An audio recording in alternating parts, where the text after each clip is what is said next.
Sir, good evening, sir.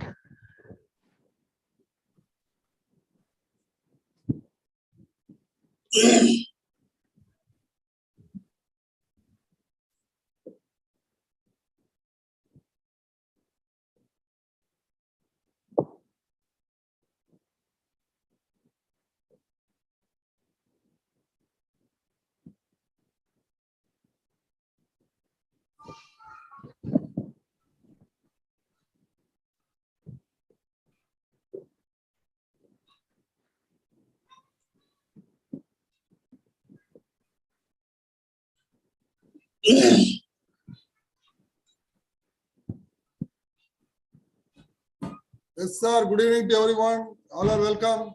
Dr. Titus, Mohanlal sir, our Kumar sir, Samida sir. Very good. Good evening, sir.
அப்ப வெறும் நம்ம வந்து 350 ரூபாய்க்கு மட்டும் தான் வாங்கியிருக்கோம்.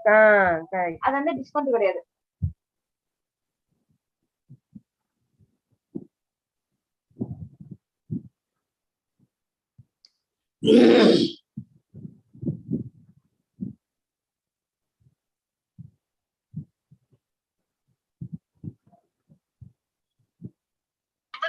இன்ட்டு 96 8650 55 இன்ட்டு 63 3465 96 இன்ட்டு 63 6048 மக்களே இங்க வந்து நமக்கு ஒரு ஹியூமன் கம்ப்யூட்டர் கிடைச்சிருச்சுன்னு நினைக்கிறேன். 12 into 24 200.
Good evening, madam. Welcome. Very happy to welcome you to our platform. Thank you. Thank you for joining. Thank you. Yeah, slide போட்டு பாத்தீங்களா? Your rights are given to you. Just share your slides and check. Share கொடுத்தாச்சு. Yeah, your slides are coming. Make it full screen. Sir, madam mic was muted, sir. Madam, your mic is muted. Yeah. Please unmute it. Yeah, it's okay, madam. Now it's okay. 5:35 will start, madam. 5:35 will start. Okay, madam. 5 minutes we'll wait. Some more people are joining. We'll wait. Yes, sir. Sure. Am I audible now, sir? Oh, you are very much audible, madam. Thank you so much. Thank you. Nice. Exactly at 5:35 will start, madam. So the other people can join. That's why. Yes. PHL closing time is this. That's why we keep this time. That's what. Okay. Okay, fine. We'll wait for few more minutes. Thank you so much. Sure, sir. Sure.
Umashankar sir, good evening.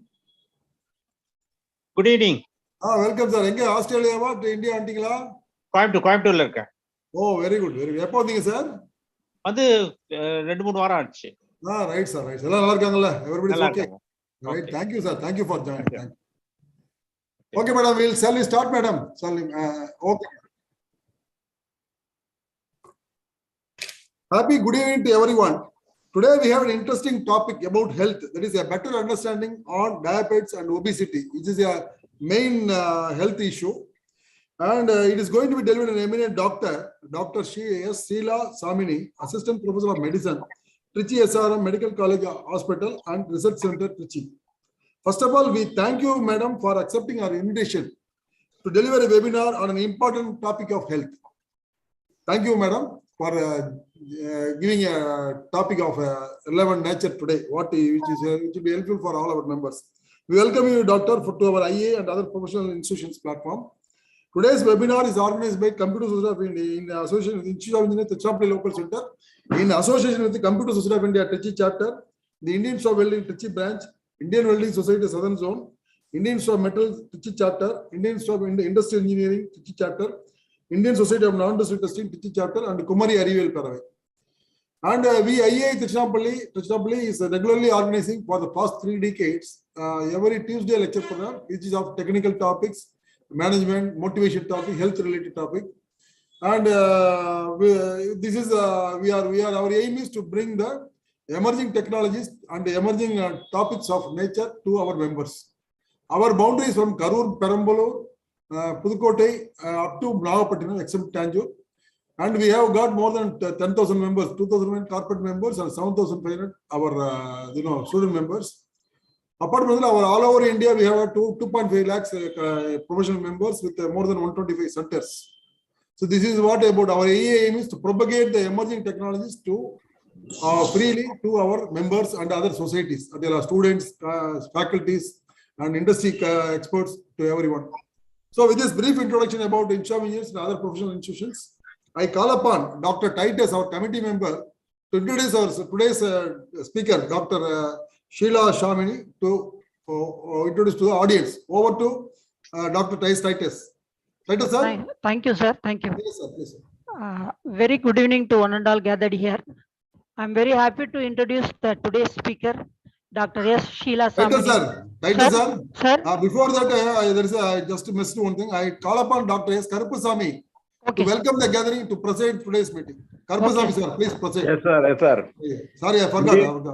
Yes, good evening to all. I am very happy to participate to today's webinar and also welcome the gathering of the today's program. As Mr. Salvaraj rightly told, today's webinar is organized by IEI Tiruchirappalli Local Center in association with the professional bodies, sister professional bodies which are functioning in our Bell campus. So I welcome Dr.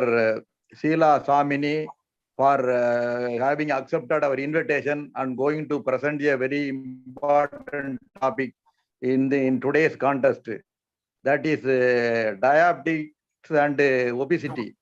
So another 1 hour we are going to hear a very useful topic for our health issues. So I welcome madam for joining with us and going to deliver a very important topic. I extend a warm welcome to madam Dr. Sheila Samini. Similarly, I extend my warm welcome to all the past chairmen and all the members who are assembled here for the today's lecture program. I extend once again welcome all of you for the today's program. Thank you for the opportunity. Thank you, Dr. S. Karupasamy, sir, for a nice introduction. First, welcome address as well as telling the importance of today's topic and welcoming our doctor. And now I call upon Dr. S. Titus, our committee member representing the electrical division, to introduce a speaker to the audience. Over to Dr. Titus. Yeah. Titus, you have to unmute. You have to unmute. Yeah. Okay. Please go ahead. Thank you, sir. Very good evening to one and all gathered here. I am happy to take this opportunity to introduce the today's chief guest of this seminar, Dr. S. Sheila Samini, madam. who is assistant professor of medicine in Trichy SRM Medical College and Hospital, Hospital and Research Center, Trichy. So really, it is a very good topic today. Madam is going to handle on a better understanding on diabetes and obesity, which is very necessity in nowadays and day-to-day life. So it is a very interesting topic. So on behalf of IEI Tiruchirappalli local chapter, I'm very happy to introduce the today's speaker at this juncture. Dr. Sheila Samini Madam is working as an assistant professor in Trichy SRM Medical College, Hospital and Research Center, Trichy, and is completed. She has completed his qualification degree in MBBS and also DNB. Presently, is working as assistant professor in Trichy Medical College, SRM Medical College. She has completed MBBS at Thuthukudi Government Medical College, Thuthukudi, during in the year of 2005, and she has also completed the DNB General Medicine from Meenakshi Mission Hospital and Research Center, Madurai, in the year December 2011. So the Dr. Sheila Samini, Madam, as a area of interest was intensive care and toxicology, and she has presented many conference papers in state and international levels, and also she has doing many research projects in this area, and currently she is doing more than 3 research projects are ongoing. So with this short introduction, I am very happy to welcome the today's speaker of this seminar. So on behalf of IEI Tiruchirappalli Local Center, I take this opportunity to thank Dr. Selvaraj sir and the chairman and the honorable secretary and the Karupusamy sir for giving me this opportunity. Thank you, sir. Thank you. Thank you, Dr. Saita sir, for an excellent introduction of our today's speaker, Dr. Sheila Samini. Now over to Madam for your presentation. Madam, it is a platform is for you, Madam. Please, Madam. Please go ahead. Thank you. So, very good evening to one and all here. Good evening, Madam. So, first of all, I'm very grateful to the committee and sir for giving me this opportunity to deliver my views about awareness on this very currently very important topic that every one of our country should know about. Though sir was actually telling me to choose the topic, I thought because at least one person in our family is a diabetic at this time. So all of us have lots of myths and facts about diabetes. So I want this area to be very clear because we all are professionals and we should not have any misinformation. So for that, first let me give a short idea about diabetes and obesity. Both are very major health problems nowadays. And then there'll be a discussion session where you can raise your doubts.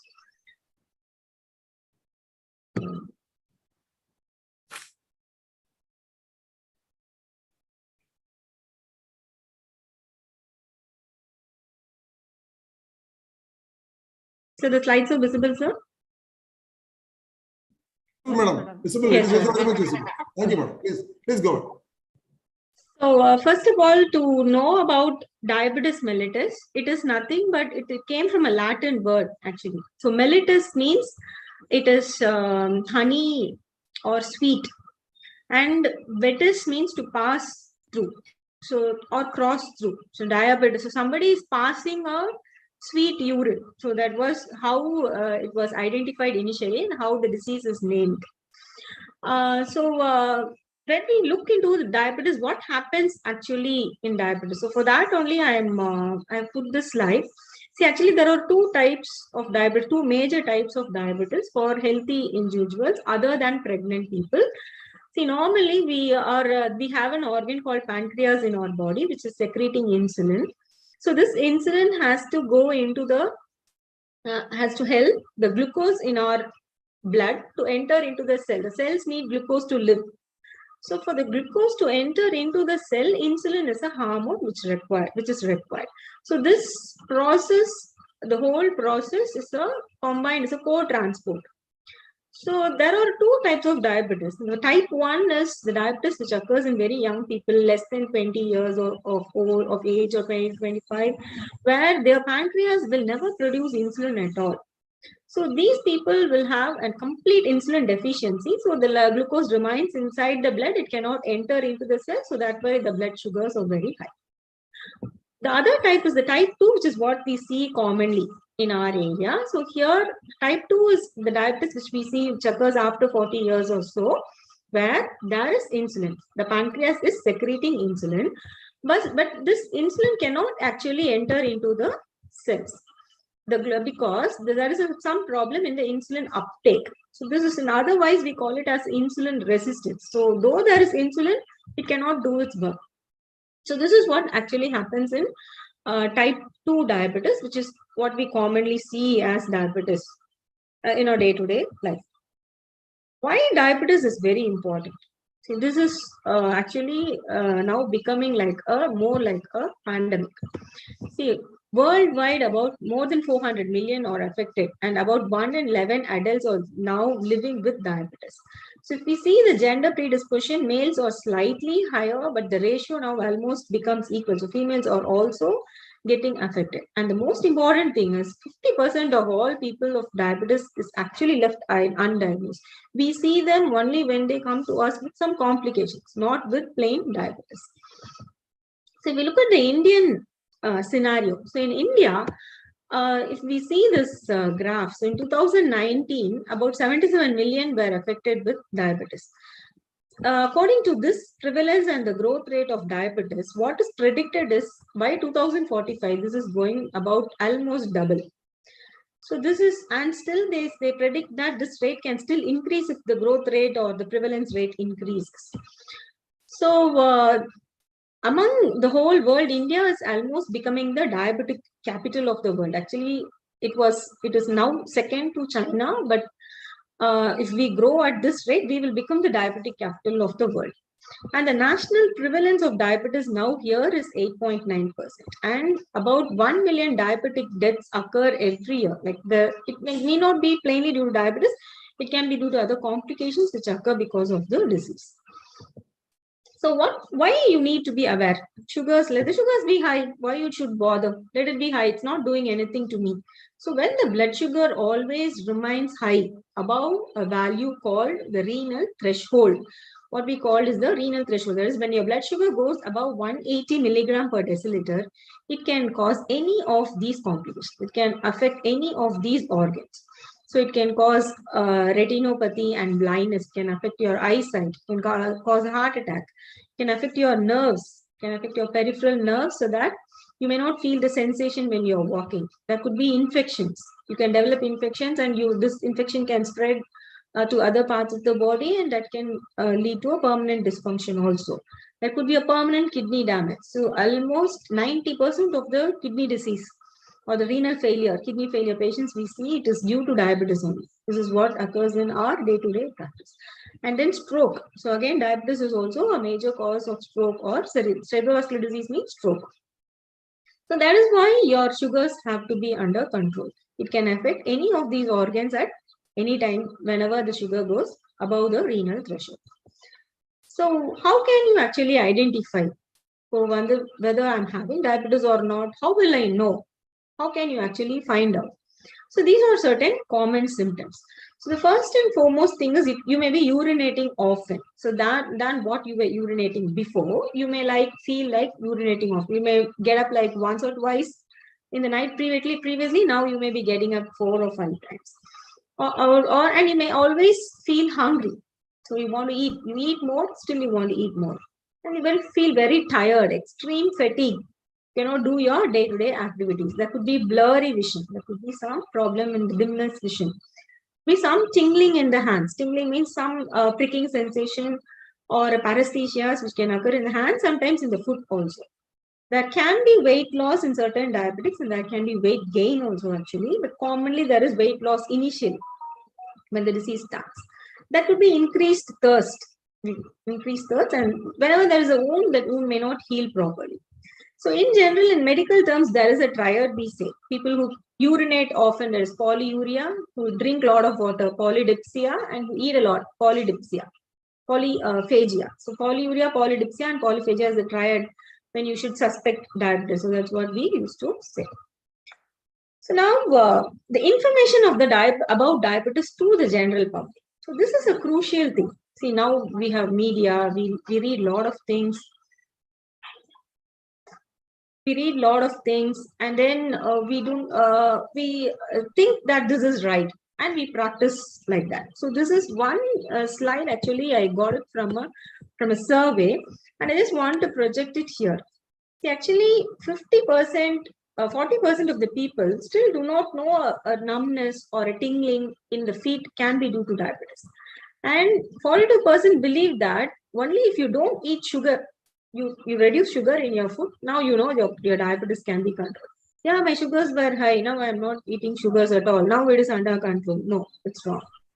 And 60% believe that diabetes only occurs in old age. But now the scenario has changed. We now even see people around 30 years with very high blood sugar levels. And 32% of the Indians, they don't take this borderline diabetes seriously. They say only it's very borderline. I can manage this with the diet. I can manage this with exercise, but they never practice it in a regular basis. Now, when some complication arises, they get into trouble. And then another 45% of people, see, when you have type 2 diabetes, the mother and the father are having, there is a 50% chance that your child can develop diabetes. And if these two people have overt diabetes, then there is a 90% chance when the child crosses that age to develop diabetes. So all the family members together should go into this diabetic awareness. And another important thing, a dizziness or a sweating is a sign of low sugar. That also sometimes can be the presenting symptom of diabetes. So this is also one thing that people are usually unaware. And one in 3 people do not know that only if we control diabetes, we can prevent a heart attack or a stroke. So this also is very, sometimes may be frightening. If you don't control your sugars, you'll have a heart attack, you'll develop a stroke, yes, but that is the truth. So this most people never think. And another thing, they try to eat some herbs, some leaves. So if I eat this leaf, now my sugars are going to get controlled. So this may not occur all the time. You cannot eat those leaves every day. You cannot eat it 365 days. So 24/7, it's not possible. So that in that case also you lose your diabetic control. So when actually we say you are a diabetic, so what is the cutoff? What is the blood sugar level? So this is available everywhere, anywhere in the net. So these are the CDC and ADA recommendations. So for one to say as diabetes, the fasting blood sugar should be, fasting is the blood sugar which is taken in an empty stomach within 8 hours fasting the previous night. And it should be more than 126 to say you have diabetes. If it is less than 100, it's normal. So 100 to 125 is called the pre-diabetes. So pre-diabetes people also have to be treated like diabetes except for the medications. Here, another important test that I have put in the first thing is called the A1C. A1C is otherwise called the HbA1c.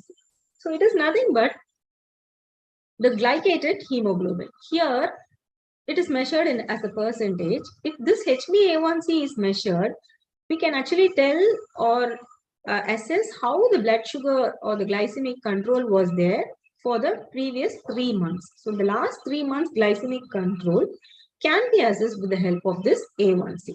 So this HbA1c 6.5 or above is considered to be a diabetic range. And then below 5.7 is considered to be normal, and within these two we consider this as pre-diabetic. And your blood sugar levels after glucose tolerance or after eating food should be more than 180 to 200 to say you have diabetes. And if it is less than 140, it is normal, and within this we call it as pre-diabetes. So now pre-diabetics also should get treated like diabetics. Now, how frequently to get tested? When all you should test your blood sugar levels. So this, when you are a diabetic and you're going to your doctor, then the doctor will tell you when the next test should be done. So it will be at least every month there will be a testing, and if your sugars are well under control, then we may ask you to come only quarterly, once in 3 months, or once in 4 months. And the HbA1c, what I told, which will tell you the 3-month control of blood sugar, should be checked minimum twice in a year. Sometimes there is very good control. We can even skip it for once in a year, or there is no good control, then quarterly it will be done. Every 3 months you are going to do it till you get it a good control. See, whenever a diabetic is being checked, not only blood sugar is done, many other tests also have to be done. So I have already put a list on what are all the organs it is going to affect. So with that, all these organs also have to be screened. So yearly once we will check for your kidneys, heart, eyes, and how your nerves and the blood supply are. So all these tests will be done at least once a year, or whenever there is a symptom onset, then also we will do. So these are all the tests which are done for a diabetic. Suppose you are at risk for diabetes. You are not a diabetic. You are at risk for diabetes. Now, when should I get tested? So the risk actually starts when you are actually cross 40 to 45 years of age. After that, if you are at a risky person, you are having, I will be telling you the risk factors in the next slide. So in that case, you check yearly once. If your sugars are normal, then yearly once will be fine. If any symptoms arise in between, then also you are supposed to check your sugars. So when coming to the management of diabetes, so these are only the 3 things that are used in the management of diabetes. The first one is the drugs or insulin, and next one is a diet. So a diet which will help you to keep your sugars under control. And the next one is exercise or a lifestyle modification, which helps you to control your sugars. So obviously this medicines is not in your area, but obviously diet and exercise can be done by you to control the sugars if they are high. So what are all the lifestyle modifications that can be done to control diabetes? So these are all certain suggestions. Actually, you can plan your meals. So how the meals, what are you going to take? How much calories you're going to take? These can be planned so that it will not cross the calorie limit. And 2 is exercise. So this is very, very important, because exercise will help your pancreas to release insulin, and it will make your cells to become more sensitive to insulin. So what I told in the type 2 diabetes, you have insulin, but the cells cannot use the insulin. So this can be actually prevented by doing an exercise. How much to exercise? So minimum 30 minutes of exercise at least 5 days a week is important. And you get a good sleep up to 7 to 9 hours a day. Eat a healthy diet, and whatever medication has been prescribed should be taken regularly. And if there is any habit of smoking, you have to quit. Definitely have to quit, because already the microvessels will be damaged by smoking. Then diabetes will actually aggravate. And whatever blood pressure or cholesterol is also there, that has to be also managed. Watch your stress levels, do meditation and yoga, limit alcohol consumption, and keep your medical appointments according to the schedule. So these are all the lifestyle changes that can be done. So diet. So diet is always a problem. So what to take, when to take, how much to take. So this is a very crucial thing, and there are here also a lot of myths and facts out there. See, actually, a diet plan, there cannot be a universal diet plan. It should be individualized. Every person will have their own likes and dislikes. So according to your likes and dislikes, you can choose a diet which will suit a plate like this. So the plate should contain not too much of carbohydrates. See, in the whole round, only a very small part I have put as carbohydrate. The other things also should come into play. Okay, so protein, fat, or everything should be there. So if we look at the percentage, at least 50% should contain only fibrous vegetables or fruits, and 25% carbohydrate and 25% protein. So vegetarian or non-vegetarian, you can adjust your diet accordingly. So all your meals, so all the 3-time meals can have any of these, any of the foods, but it should obviously follow this percentage. Then it will be very easy for you to titrate. So if I give a list, eat this, then there'll be whims and fancies. I like this food, I like fish, I like chicken, so there'll be a problem. So if you keep at this level, you can easily take the caloric value or the fat or the carbohydrate content in a particular food. There are various apps available. You can calculate it and you can plan a diet accordingly. So this is, if you plan for a few days, then you will know how our body is working on it, and it will be very easy for you to titrate your food. So in general, this is what is advised, so that it will be easy to make a diabetic plate. Then coming to fruits. So fruits is also, many of the patients, when we see, they'll be asking what are all the fruits I should eat, what fruits I should not eat. So that's all they'll be asking frequently. So here I have put certain fruits that the diabetics can eat and the quantity. See, if you see the first row, I have put certain fruits. So papaya, watermelon and muskmelon. These all about 150 grams a serving. For a single serving, you can take 150 grams. So this can be taken. Here means it's only 75 grams. Because there the carbohydrate, the starch content goes high. So you cannot take more than that. See, if it is guava, you can take up to 100 grams. Whereas if it is jamun, it's only 75. For orange, it is 100. So you can titrate the thing according to your diet also. See, if you are already taking 2 dosas and then 150 grams of papaya, now you want to take more of papaya, then you have to cut your carbohydrates accordingly. So total calorie should match. So like that, the diet can be planned. So whatever we are taking extra should be managed with the other thing. So this is how the diabetic diet goes. In general, the high calorie fruits which should be avoided in a diabetic are mango, jackfruit, bananas, and all these dry fruits, dates and all. They contain, they are very high in calories. So if you take all dates and all, very small quantities only will be good for you. Otherwise, your sugars can shoot up. So now let us see the benefits of exercise. We saw how to go about with the diet. So why you should exercise? How exercise helps in diabetes? So you eat less, your sugar comes down. It's very much logical. I exercise and how my sugars come down. So this is what that happens in your body. See, whenever you do regular exercise, this improves, as I told you, improves the response to insulin. So insulin is already in your blood. Only the insulin is not reaching the receptor to help the glucose enter into the cell. So only the insulin resistance is there, which can be actually improved by doing exercise. So whenever the response to insulin is good, then it lowers the blood glucose levels. And it lowers your blood pressure and cholesterol levels also. It controls your weight. That also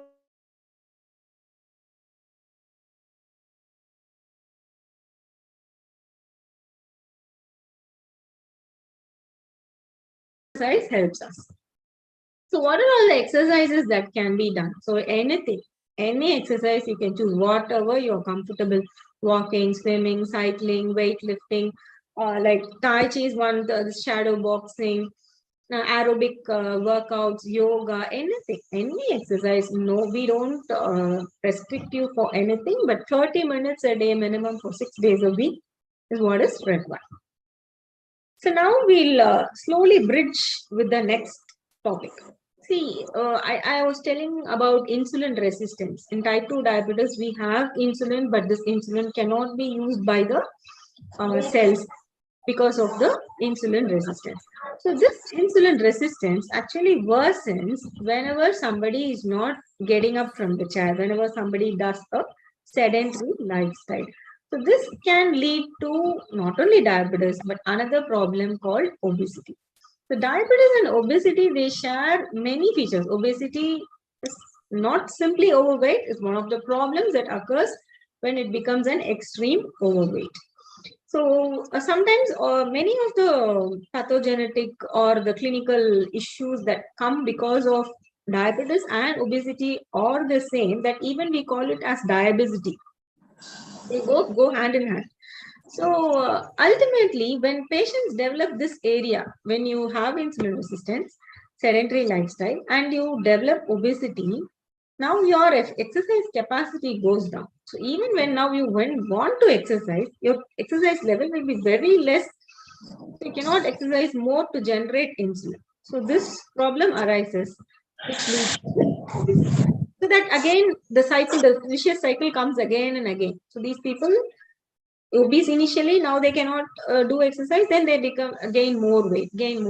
So this problem comes on. So what are all the problems obesity can bring about? Is first one is it itself can cause diabetes.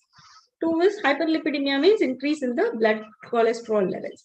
Obstructive sleep apnea is a form of sleep disorder that occurs because of overweight, where people cannot breathe out carbon dioxide during sleep. And then heart diseases, hypertension, high blood pressures, and then osteoarthritis, that is for joint problems. These are all the complications that occur because of obesity. Other diseases that can occur due to obesity is the recent pandemic.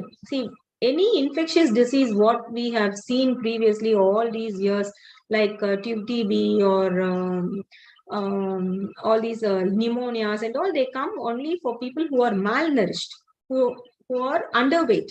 So those people only have a low resistance and they develop all these infections like TB and all. But the recent infection that actually turned all our lives was COVID. COVID infection was more common or made it more complicated for obese people than people who were malnourished. So obese people actually found it very difficult to cope up, and they were the ones who died a lot, who were put on ventilators a lot. Then another important problem that is emerging in obese people is cancers. So a higher incidence of cancers also now are seen related to obesity or excess body weight. So this is another important area where we should be aware and we should start controlling it. So it's very much controllable with others. So if you put a puzzle mat and put a puzzle piece for diabetes, obesity also fits into it. So what we were talking all this time also fits into obesity. So in addition, what you should know about obesity, so how do I know if I am obese? So I look plump. Somebody somebody very close to us, no, you are okay only, they will say. But how will I actually know if I am obese or not? So there are certain measures by which you can measure it. So one is body mass index, 2 is waist circumference, and 3 is waist to hip ratio, and 4 is skin fold thickness. So first of all, this body mass index. So this is very commonly now everybody used to measure. So the calculators are also available. It is very simple. You divide the body's weight in kilogram by height in meter square. So this actually body mass index calculation was the initial parameter which was used to measure obesity.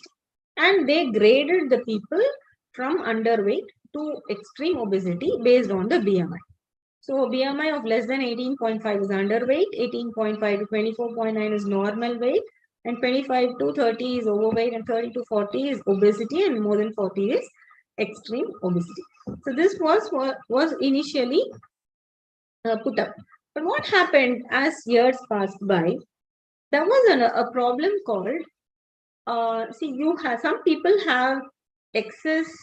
They don't have excess weight, but they had a problem called a higher visceral fat. You could have seen people who were obese in these two patterns. One pattern is they are like obese for the whole body. The obesity is above the waist and below the waist also. But for some people, if you see, above the waist, they'll be completely normal. Only below the waist, they'll have obesity. So which obesity is more dangerous? The first one I told, the obese for the whole body, is called apple-shaped obesity. It's like an apple. And this one, only the lower part, is called the pear-shaped obesity. Which is more dangerous is actually the apple-shaped. These people are found to have more of visceral fat. So what we started to do is, so you have to measure like what is happening around the waist than actually measuring the total body weight. So that's why these measures came into play. So now the CDC and the ADA and all, they recommend to measure the waist circumference and the waist hip ratio. That's what I have put here. So this where you measure around your navel is called the waist, and the hip is the largest diameter around your just below your hip. So these two measures are measured and a ratio is made. So this waist hip ratio should be less than 0.9 for males and less than 0.8 for females. And the waist circumference for males should be less than 102 and females should be less than 88. So these are the cutoffs which are made by the WHO, CDC and ADA associations to say that you're obese or not. So with these, this visceral fat measurement, everything is now covered. So you can check the BMI and the waist circumference or the waist width ratio. So why this obesity is important? So obese people, in addition to being prone for diabetes, they are also prone to develop high cholesterol levels and also a high blood pressure and also a low good cholesterol levels. The high bad cholesterol like TGL and LDL increases and the good cholesterol decreases. So together, all these things, we call it the metabolic syndrome. So metabolic syndrome is a group of symptoms, a collection of symptoms. So whenever one occurs, the other will come. So people used to say, last year I was a diabetic, now my BP is also found to be high. Now my cholesterol is also found to be high. So these things indicate that you're actually entering into metabolic syndrome. It's a part of this obesity. So this is the main reason here is the increased weight circumference or the belly fat. So if we look at the percentage of overweight Indians, see now India's from a developing country, we are kind of trying to become a developed nation. So though we do not know whether we are developing in other fields, but definitely in our weight, we are developing a lot. So if we see the 2015 to 16 percentage of overweight Indians, among men it was 18.9, but now it is 22.9. And for women, from 20.6, it is 24%. So there is very high increase in the number of, or the percentage of overweight Indians for the past 2 years. So this indicates that this area has to be very much addressed. Overweight means all other diseases come again. They go hand in hand. Diabetes, hypertension, everything, they can be also accompanied with these obesity issues. So how am I going to diagnose obesity? So if you're coming to me with overweight, so I need to do certain tests to see that this is not only a simple obesity. Sometimes various organs inside your body may not be properly functioning. One common thing is your hormones. So thyroid, insulin, cortisol, these are the certain hormones that are secreted by our endocrine glands. Any dysfunction of these glands can also lead to obesity.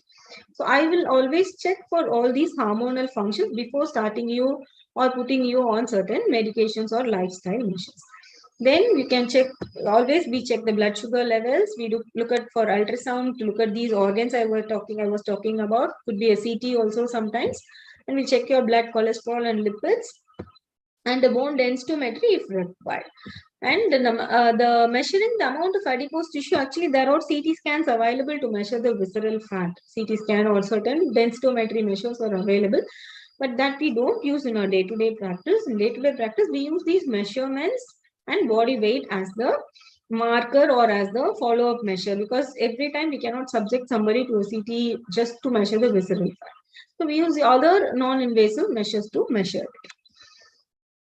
Now we are diagnosing somebody with obesity. So what are all the treatment options available? So the initial for a BMI of 25 to 30, what we advise is only lifestyle modifications. That is a paka diet and physical activities. And when it goes about to 30 to 40, there is the morbid obesity. Then obesity ranges. Then we do the pharmacotherapy. Certain drugs are available to treat these people. And then goes more than that, then surgical management is also advised. So what are all the lifestyle modifications? As I already told, diabetes and obesity, they almost fit into the same puzzle piece. So we advise a low calorie diet, a diet which is tailored according to the patient's activity. So you may be having a very a work which demands a lot of activity, then your diet can be adjusted accordingly. So depending on the type of lifestyle, per day total calorie can be fixed, and with that a diet chart can be prepared and maintained. And as I said already, regular exercise, minimum 30 minutes a day should be done, and daily intake of fruits, fresh fruits and vegetables is a must. So whatever could be there in addition to the whatever diet is taken, definitely fresh fruits and vegetables should be added, and there should be definitely reduction in the salt, sugar and fat intake in the diet. Smoking and alcohol, if at all is there, should be abstained. And then yoga and meditation are also very much advised for these people. See, again, when we talk about obesity, in addition to all these things, see, it is not a single family member's responsibility. It cannot be done like that. So somebody needs to get treated for diabetes, or somebody needs to get treated for obesity. The whole family should work as a unit. So a single person cannot actually put into all the effort and wait for the sugars or the weight to get controlled. So it should be a teamwork. So this is what was emphasized in this year's World Obesity Day, which was celebrated on 4th March every year. The theme for this year is everybody needs to act. So not only people who are obese.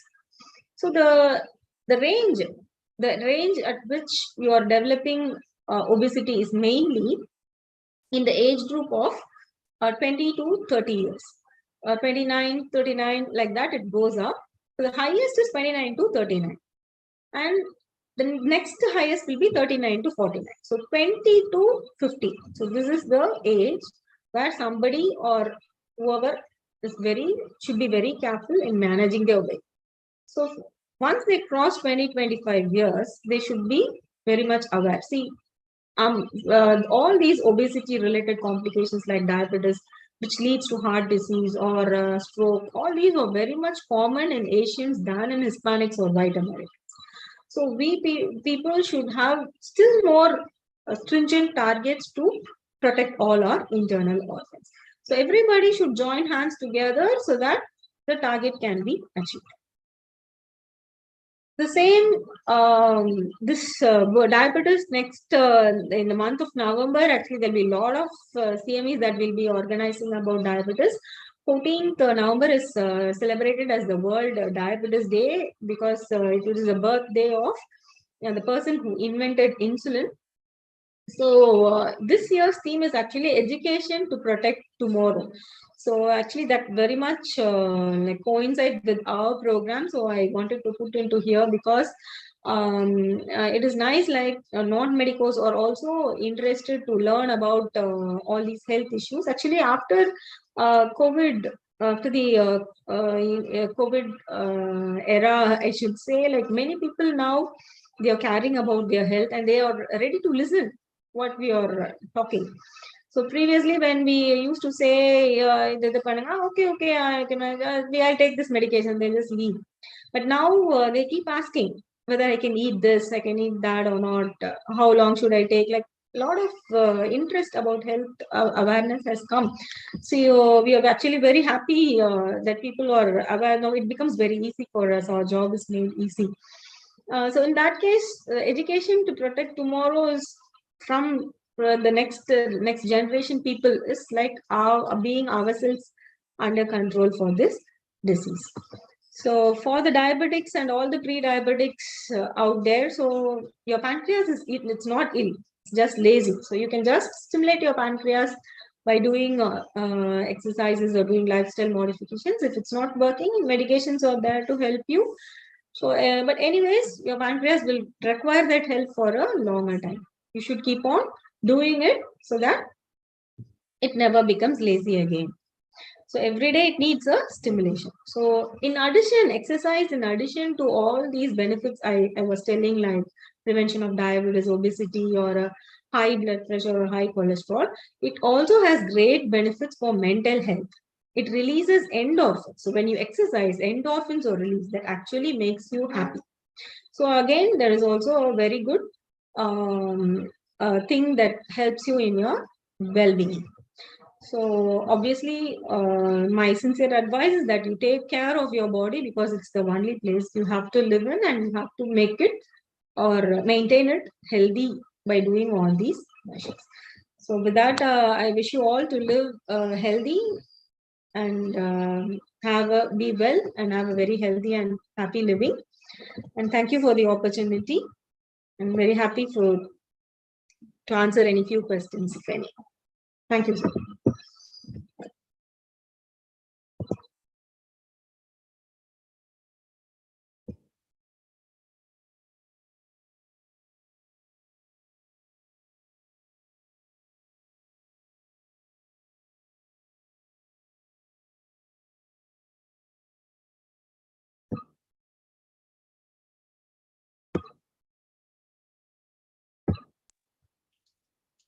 Hello, sir.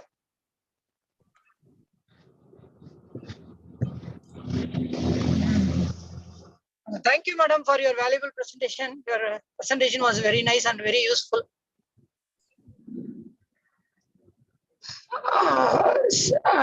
Participants, if you have anybody wants to clarify any doubts, you can ask, madam. Now it is a questionnaire session.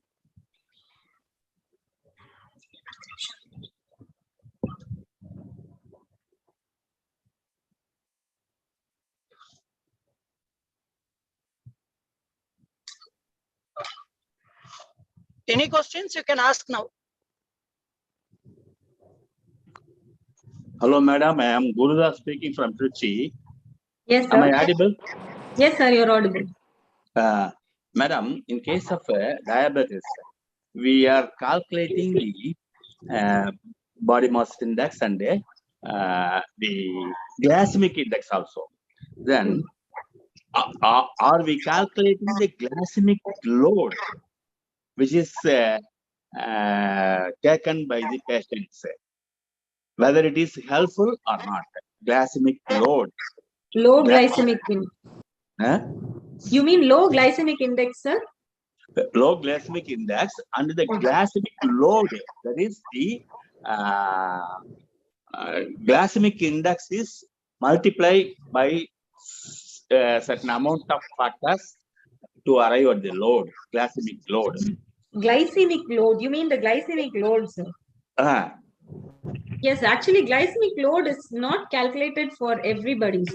We don't do it as a day-to-day practice. Actually, what we calculate while framing a diet is the total calories required per day, sir. And in that, we divide it into the various components like this much of carbohydrates, this much of protein, this much of fat and minerals. That's what we divide, sir. We don't actually calculate the total glycemic load alone, sir. We calculate all these components in the diet and put it with and fit it whether it comes to that calorie requirement of that particular person. And to measure the sugar levels, to monitor the sugar levels, we monitor the glycemic indices, whatever you call it. In case of carbohydrates, our carbohydrates which is available in the paddy and the carbohydrates which is available in the wheat is different pattern, whether it is in the same pattern or different pattern, because when we take wheat powder, wheat sugar, I mean the chapati or something else of the wheat product, we feel better. Is it correct? Yes, sir. So that's an excellent question, sir. Actually, we have whatever when we somebody is diagnosed with diabetes, we tell you avoid all these rice items. You take only chapatis and millets and all. If we actually compare between paddy and wheat, the total calorie per 100 grams is almost the same, sir. Only a very minimal difference is there. But why sometimes wheat is advised is that when our people are asked to take rice, they will eat sambar rice, rasam rice, curd rice. So the quantity actually increases. So that is it's very difficult to limit them with a very less amount of rice actually. But if I ask them to take 2 chapatis, 3 chapatis, it's very easy to count and they get a better control. So this is the main idea why chapati is being advised for diabetics. Not that wheat has a better calorie. When chapati is taken, it is easy to put on a vegetable into the platter or a fruit into the platter or sprouts like paira, vegal and all can be easily put into the platter when chapati is taken. So that's why it is advised. But otherwise, there is no much. A diabetic can have rice in the afternoon. They should have actually. And in the night, they can switch over to all these other things. Will the diabetes patient can follow the paleo diet? This paleo, yes, sir. Actually, paleo has a very good result for diabetics. We have seen people who are off medications because of the sugars coming down. But there is a problem there, sir. We do not know what are all the long-term effects of paleo. So in paleo, they take too much of fat. So what actually happens in paleo is, for giving a lot of fat to your body, you're not giving carbohydrates at all. So the metabolism shifts from carbohydrate metabolism to fat metabolism, and ketones are produced. So that the keto diet in ketones are produced. So instead of putting all carbohydrate, they are putting only fat. So all the diabetic metabolic pathways remain silent. Only the fat metabolism happens. This high protein intake, whenever a protein is taken, always the protein should not get lost through the urine. So our kidney gets an extra burden. So what happens long term in these people with paleo to the kidneys, that we actually do not know, sir. We don't have follow-up studies for that. Till now, we have studies, we have seen diabetic people entering into remission. Actually, but what it is going to do to the kidneys, it is a long-term problem, sir. So only after. Madam, one thing I have noticed in the diabetes, when we are wake up in the morning, automatically our body, that too in the food, we are realizing the deposition of the sugar, that is the blood sugar. After that, when we take the medicine or when we take the breakfast, it reduces to some extent. And when we are doing exercise or walking, it reduces. Automatically, it converts the fat and protein to glucose, and the extra glucose is directly deposited at the foot, bottom of the foot. This is the experience by the diabetes people. Yes, actually, what you're right, sir. But there, the carbohydrate which is being converted is from glycogen to glucose. That is glycogen. How can you say glycogen to glucose? Because of the lack of insulin or the insulin resistance, our body does not at all keep the glycogen in the cells. Exactly. Exactly. How so that is the benefit of exercise. When this process started, the diabetic patients feel very much weak, and they lose their weight, they lose their fat, everything in the body. Even they are taking the proper food, proper diet. Yes, sir. So actually, whenever the glycogen is being metabolized to glucose, the extra stored carbohydrates and all are coming out of the thing. So all these. I am not agree with you, because the metabolism does not allow the glycogen to deposit in our cells and bodies, because of the glucose insulin resistance. This is automatically converted from the available protein and the fat. Automatically, the patient become very much slim and he feels weak. You mean in the early morning, sir? Yeah. So what do you want? I don't understand your question, sir. What do you want to know from me? Because the regular taking of the medicines in morning or in the evening or in the night, automatically it increases the insulin resistance. This is my observation. What type of medication, sir? Medications, metformin, gliptin, voglibos, these all things. Actually, these medications alone will not worsen insulin resistance. Medications alone cannot worsen insulin resistance. It increases the insulin resistance, madam. Madam, this may not be a problem for the other audience. We will stop here itself. Then, if time permits, I will get in touch with you and I will discuss with you. Thank you, madam. Okay, right. But as a gist, I want to say that insulin resistance itself is the primary problem in type 2 diabetes. Yes. Insulin resistance is the key that operates all these areas in type 2 diabetes. So even when you don't observe symptoms of type 2 diabetes or insulin resistance in the initial periods, when it starts affecting your nerves or your other organs, you may feel all those symptoms. So the tingling or the numbness that you feel in the foot can be a symptom of diabetic neuropathy. It can be a symptom of Because all the micro vessels which supplies the nerves can get affected due to long standing diabetes. Sir, if you're diagnosed as diabetes today, your cardiovascular or a heart attack risk, if it is 0% now, actually increases by 50% in the next 5 years. Then it doubles in the next 10 years, next 15 years. So the longer the duration of diabetes, the higher the incidence of complications. So that's why we want to target on insulin resistance with all these exercise and diet, antioxidants, other things. Okay, thank you, madam. Very kind of you. Please post your mail ID in the chat box so that I can. Thank you, madam. Thank you. Very kind. Thank you, Gurdas sir. Yes. Thank you, sir. Welcome. If there are no further queries, we will move on to the next agenda.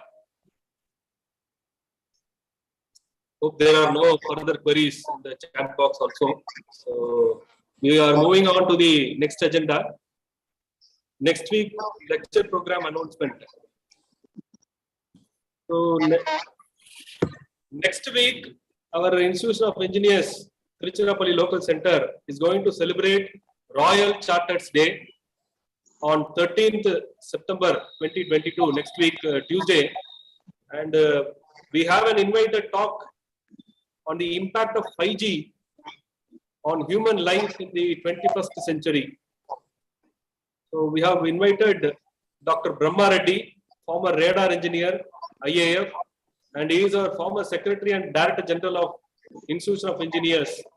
And he is presently the Chairman of IEI, Telangana State Center. So the timing is 5:30 p.m. So I kindly request all the members to be present, and I also request the members to invite all your friends and colleagues to attend this program. Let us celebrate the Royal Chartered Day. So with this, we will move on to the next agenda, vote of thanks. So it's an immense pleasure to present vote of thanks. I particularly thank our today's speaker, Dr. Sheila Madam, professor in SRM Medical College, Tiruchirappalli. I thank her for delivering this wonderful lecture program, and which is an useful topic to majority of our members. I also thank Madam for giving a deep insight into the topic and clarifying the queries of our members. I thank you, Madam, for being present and delivering this lecture. Thank you, Madam. I thank Dr. S. Karupasamy sir, former chairman of IEI TLC, for presiding over this function.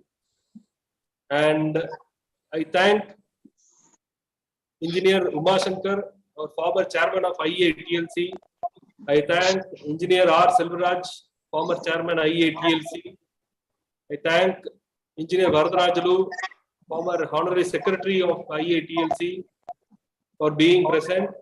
And I thank our Dr. S. Titus, committee member of IEI TLC, for introducing our today's speaker.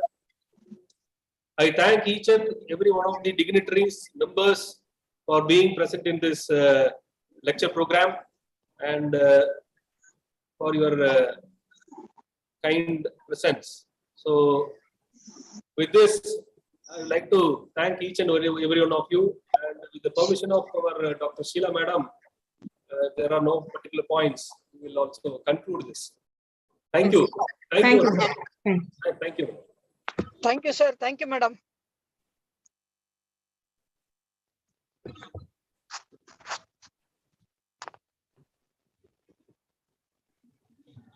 Thank you, sir.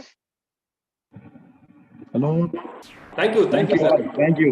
Thank you, sir. Thank you.